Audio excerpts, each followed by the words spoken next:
महाराष्ट्र की सियासी सत्ता में लगातार यही बात की जा रही है कि शिंदे सरकार गिरती नजर आएगी। संजय राउत का हालिया बयान इसी बात की ओर इशारा कर रहा था।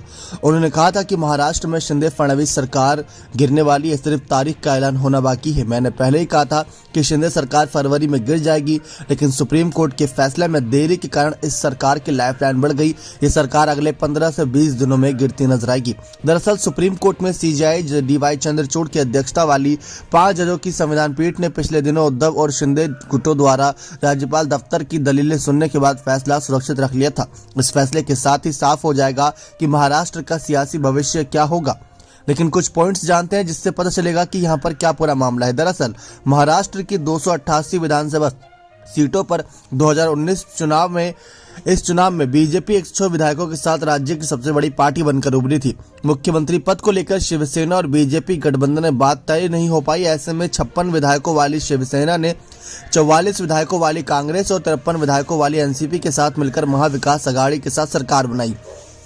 2022 में महाराष्ट्र सरकार में नगर विकास मंत्री और शिवसेना नेता एकनाथ शिंदे 39 विधायकों के साथ बागी हो गए। इसके बाद शिवसेना शिंदे समेत 16 विधायकों की संसद सदस्यता खत्म करने के लिए डिप्टी स्पीकर से खेती नजर आई। जी हां, ये बात साफ थी, लेकिन डिप्टी स्पीकर कोई कार्रवाई करते नजर आए कोई करते इससे पहले शिंदे गुट डिप्टी स्पीकर के खिलाफ ही अविश्वास प्रस्ताव पेश कर देता है।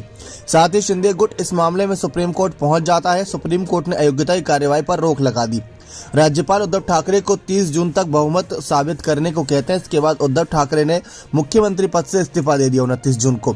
30 जून को एकनाथ शिंदे महाराष्ट्र के मुख्यमंत्री बने। 3 जुलाई को विधानसभा के नए स्पीकर ने शिंदे गुट को सदन में मान्यता दे दी। अगले दिन शिंदे ने विश्वास मत हासिल कर भी लिया। तो ये एक तेजी से मामला था।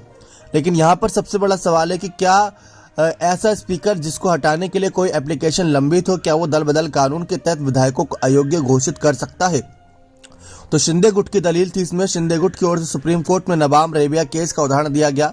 सुप्रीम कोर्ट ने इस मामले में कहा था कि विधानसभा स्पीकर या डिप्टी स्पीकर उस सूरत में विधायकों की अयोग्यता की याचिका पर आगे नहीं बढ़ सकते जबकि स्पीकर को हटाने की एप्लीकेशन पहले से ही सदन में लंबित हो।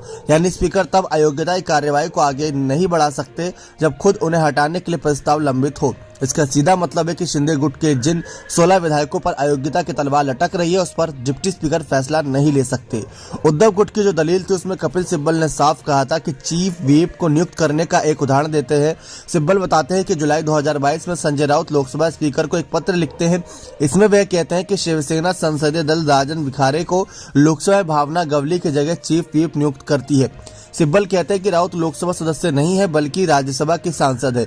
इसके बावजूद वह नियुक्ति वाला पत्र लिखते हैं। सिब्बल ने कहा कि राउत को यह अधिकार पार्टी ने दिया है। वहीं दूसरी तरफ असम में बैठे 34 लोग गोगावले को महाराष्ट्र विधानसभा में शिवसेना का चीफ व्हिप बना देते हैं। संविधान की किस धारा से ऐसा किया गया? साथ ही ये पावर किसने दी? उस समय रिकॉग्नाइज पार्टी कौन थी जिसे विधानसभा से मान्यता मिली थी? वो शिवसेना थी। चीफ व्हिप सुनील प्रभु थे। इस पर सुप्रीम कोर्ट की संविधान पीठ कहती है कि आपको ये कहना है कि चीफ व्हिप को सिर्फ पॉलिटिकल पार्टी ही नियुक्त कर सकती है। इस पर सिब्बल हाँ कहते हैं। सुनील प्रभु इसके बाद व्हिप जारी करके कहते हैं कि आप बीजेपी स्पीकर के लिए वोट नहीं दे सकते। 21 जून को शिवसेना विजय चौधरी को विधायक दल का नेता चुनती है और शिंदे को हटाने के लिए जानकारी डिप्टी स्पीकर को देती है। डिप्टी स्पीकर इसे रिकॉग्नाइज करते हैं।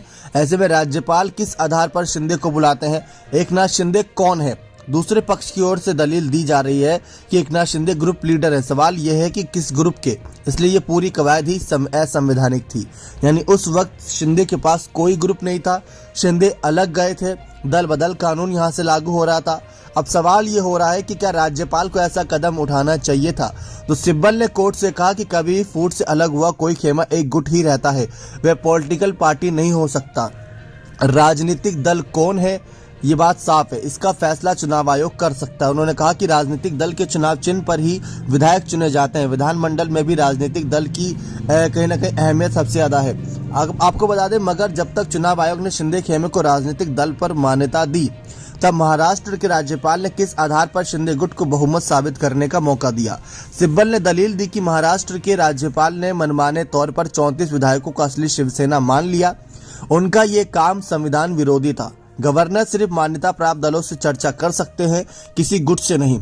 किस हैसियत से राज्यपाल ने एकनाथ शिंदे से मुलाकात की और उन्हें मुख्यमंत्री पद की शपथ दिलाई।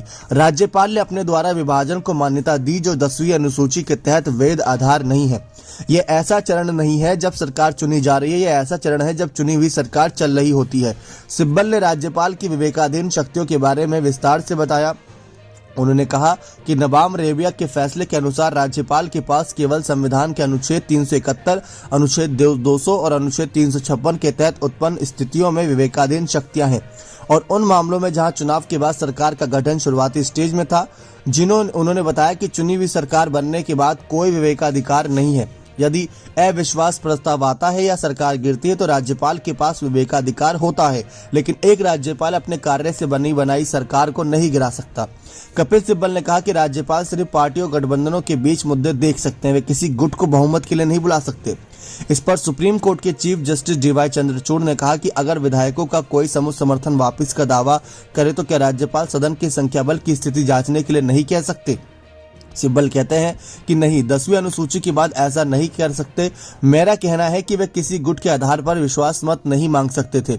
इसके बाद चीफ जस्टिस कहते हैं कि आपके अनुसार राज्यपाल उसी स्थिति में फ्लोर टेस्ट बुला सकते थे जब कोई दल शिफ्ट होता। सिब्बल कहते हैं बिल्कुल। फिर चीफ जस्टिस कहते हैं कि मान लीजिए सरकार के आधे विधायक कहे कि हमें सरकार पर भरोसा नहीं, आपके तर्क से राज्यपाल विश्वास मत नहीं बुला सकते।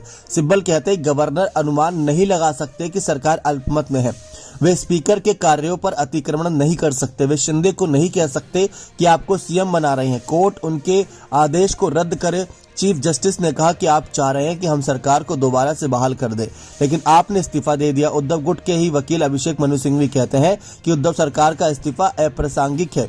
इस सुप्रीम कोर्ट के जज कहते हैं कि कोर्ट उस सीएम को कैसे बहाल कर सकता है जिसने फ्लोर टेस्ट का सामना नहीं किया। इस पर सिंघवी कहते हैं कि आप किसी को बहाल नहीं कर रहे, आप यथास्थिति बहाल कर रहे हैं। चीफ जस्टिस कहते हैं कि नहीं, ऐसा करना तब तार्किक बात होगी जब आपने फ्लोर टेस्ट पर भरोसा रखा हो, आपने भरोसा खो ही दिया। इस पर सिंघवी कहते हैं कि राज्यपाल ने गैरकानूनी तरीके से फ्लोर टेस्ट बुलाया था, उनके गलत कार्य का वैधता नहीं प्रदान की जा सकती। अब बात यहां पर की जाए आंकड़ों की, तो महाराष्ट्र विधानसभा में कुल 288 सीटें, बहुमत का आंकड़ा 145 है। एनडीए गठबंधन के साथ जो पार्टियां हैं उनके विधायकों की संख्या 162 है। इसमें बीजेपी के 105, शिवसेना शिंदे गुट के 40, प्रखर जनशक्ति पार्टी के 2 और अन्य मिलाकर 15 विधायक हैं। सुप्रीम कोर्ट ने 27 जून को शिंदे गुट को अंतरिम राहत दी थी। 16 विधायकों की अयोग्यता का मामला अभी कोर्ट में है। अगर 16 विधायकों को अयोग्य घोषित करते हैं तो खेल ही बदल जाएगा। दरअसल इससे शिंदे गुट के साथ गए दूसरे शिवसेना विधायकों की सदस्यता भी जाएगी, यानी शिंदे के पास जो 40 विधायक अगर अयोग्य हो गए तो विधानसभा में 248 सदस्य बचेंगे, यानी बहुमत का आंकड़ा 125 हो जाएगा। ऐसे में एनडीए के पास सिर्फ 122 ही विधायक ही रह जाएंगे, यानी बीजेपी सरकार बनाने की यथास्थिति में नहीं रहेगी। यही वजह है कि संजय राउत ऐसा दावा कर रहे हैं और यही वजह है कि अजीत पवार के 10 विधायकों की मांग बीजेपी कर रही है, ताकि अजीत पवार अपने विधायकों को लेकर बीजेपी में आ गए तो यह सरकार बचती नजर आएगी।